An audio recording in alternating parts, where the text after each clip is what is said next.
जोहार झारखंड। नमस्कार दोस्तों, मुझे आशा है कि आप लोग सभी कुशल मंगल होंगे और अपने फैमिली का अच्छे से ध्यान रख रहेंगे।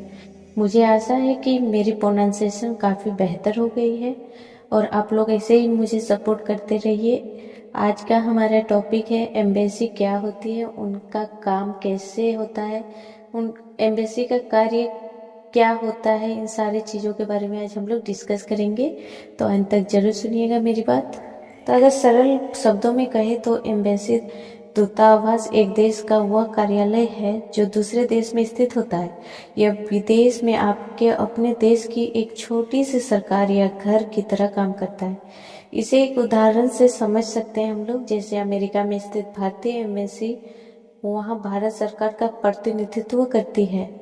एम्बेसी का मुख्य काम होता है दोस्ती बनाए रखना या दो देशों की सरकारों के बीच बातचीत और समझौते का जरिया बनती है। दूसरा होता है वीज़ा देना। अगर किसी विदेशी को आपके देश आना है तो एम्बेसी ही उसे अनुमति मतलब वीज़ा देती है, अपने नागरिकों की मदद करती है। अगर आप विदेश में हैं और आपका पासपोर्ट खो जाए या आप किसी मुसीबत में फंस जाए तो एम्बेसी आपकी सुरक्षा और मदद करती है। व्यापार और संस्कृति में भी ये बहुत हद तक मदद करती है। ये अपने देश के व्यापार, कला और संस्कृति को दूसरे देश में बढ़ावा देती है। एक मज़ेदार बात है कि अंतर्राष्ट्रीय कानून के अनुसार जिस जमीन पर एम्बेसी बनी होती है उसे उस देश का हिस्सा माना जाता है जिसकी वो एम्बेसी है। यानी अगर वाशिंगटन में स्थित भारतीय एम्बेसी के अंदर भारत के नियम और कानून चलते हैं, ना कि अमेरिका के। चलिए इसे एक कहानी के माध्यम से चलिए समझते हैं। कल्पना कीजिए कि दो बड़े और पुराने पड़ोसी देश हैं, देश ए एंड देश बी, या फिर आप देश 1 भी समझ सकते हैं या देश 2 भी समझ सकते हैं। इन दोनों देशों के राजाओं यानी सरकार ने तय किया कि उन्हें आपस में दोस्ती रखनी चाहिए, व्यापार करना चाहिए और एक दूसरे के लोगों की मदद करनी चाहिए। लेकिन राजा हर छोटी बात के लिए बार बार एक दूसरे के पास नहीं न जा सकते थे। इसलिए देश ने एक अपना सबसे भरोसेमंद दूत और कुछ समझदार अधिकारियों की एक टीम देश बी भेजती है। मतलब टीम ए जो है टीम बी को भेजती है। देश बी ने भी सम्मान के तौर पर अपने शहर के बीचों बीच उन्हें रहने और काम करने के लिए सुरक्षित घर इमारत दे दिया। इस घर को कहा गया एम्बेसी, जिसे हम लोग बोलते हैं दूतावास। एम्बेसी का मुखिया होता है राजदूत, जिसको हम लोग बोलते हैं एम्बेसडर। वह राजा की आंखों और कानों की तरह होता है।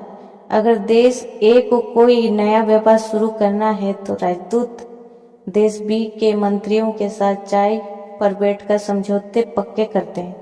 हाँ, वो अपने देश चिट्ठी भेजता है और पड़ोसी देश में क्या चल रहा है वो सारी जानकारी लेता है। मान लीजिए देश ए का एक यात्री रवि देश बी घूमने गया, वहां उसका बटुआ और पासपोर्ट दोनों के दोनों चोरी हो गए। रे राहुल घबराया हुआ एम्बेसी पहुंचता है और एम्बेसी उसके लिए एक सुरक्षित कवच की तरह काम करती है। वे उसे नया पासपोर्ट देते हैं, रहने की जगह बताते हैं और जरूरत पड़ने पर उसे घर वापस भेजने का इंतजाम भी करते हैं। अरे अब अगर देश बी का कोई व्यक्ति देश ए में गुम हो जाता है तो उसे पहले एम्बेसी जाना होगा।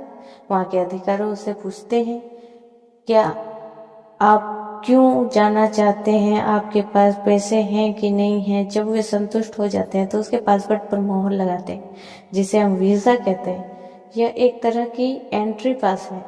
इस कहानी से सबसे दिलचस्प मोड़ यह है कि जिस जमीन पर एम्बेसी बनी है वहाँ देश बी की पुलिस या कानून आसानी से अंदर नहीं जा सकते हैं। वो एक सुरक्षित टापू की तरह है जहाँ देश ए के नियम चलते हैं। इससे अंतर्राष्ट्रीय सम्मान और प्रतीक माना जाता है। एम्बेसी असल में एक घर से दूर घर है। इस सुनिश्चित करती है कि दो देशों के बीच झगड़े कम हो, दोस्ती बढ़े और परदेश में फंसे लोगों को, नागरिकों को उनके द्वारा मदद मिले। कभी ना कभी लगे कि वो अकेले हैं। Thank you so much.